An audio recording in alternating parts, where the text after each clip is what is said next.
சொன்னாங்க ஸல்லல்லாஹு அலைஹி வஸல்லம், அல் மர்உ அலா தீனி ஹலீலிஹி. நீங்க என்ன பார்க்கணும்டா, நான் நல்லவனா கெட்டவனான்னு பார்க்கணும்டா ஏண்ட கூட்டாளிய பார்த்தா சரி. இது நபியுடைய வார்த்தை. இது கூட்டாளி நல்லவனா இவன் நல்லவனா இருப்பான், கூட்டாளி மோசமா இவனா அப்படித்தான் இருப்பான்.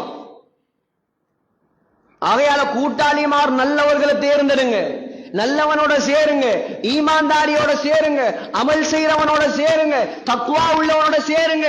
படம் பார்க்கிறவனோட சேராதீங்க, பாட்டு கேட்கிறவனோட சேராதீங்க, பொம்பளைகளுக்கு பின்னால சுத்துறவனோட சேராதீங்க, ட்ரக்ஸ் பாவிக்கிறவனோட சேராதீங்க.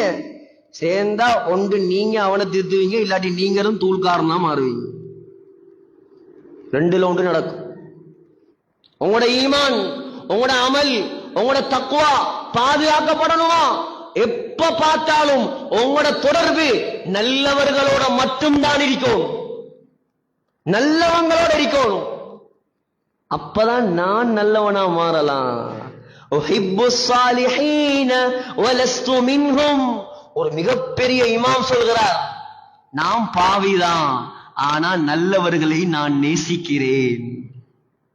நல்லவங்களை விரும்பணும், நல்லவங்களோட சேரணும் சகோதரர்களே. ஹஜ்ரத் உமர் ரலியல்லாஹு அன்ஹு இப்படியெல்லாம் வாழ்ந்த என்னை அல்லாஹ் கண்ணியப்படுத்தியது இஸ்லாத்தின் மூலமாக, கலிமாவின் மூலமாக. நபிக்கு மாமனாராக மாற்றினான் அல்லாஹ். நபிட மாமனார், கூட்டாளி, நண்பன். ஸல்லல்லாஹு அலைஹி வஸல்லம் எவ்வளவு ஒத்துமாண்டு பாருங்க. ஸல்லல்லாஹு அலைஹி வஸல்லம் மௌத்தான் எத்தனை வயசுல சொல்லுங்களே ஒரு ஆள்?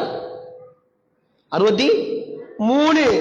அபூபக்கர் ரலியல்லாஹு அன்ஹு மௌத்தானது 63. உமர் ரலியல்லாஹு அன்ஹு மௌத்தானது 63. மௌத்து மூண்டாத்தான், ஒரே வயசுல மௌத். இப்ப ஸல்லல்லாஹு அலைஹி வஸல்லம் சொல்றாங்க, கியாமத்துடைய நாளையிலையும் நாங்க 3 பேரும், நானும் அபூபக்கரும் உமரும் ஒண்டாத்தான் எழும்புவோம்.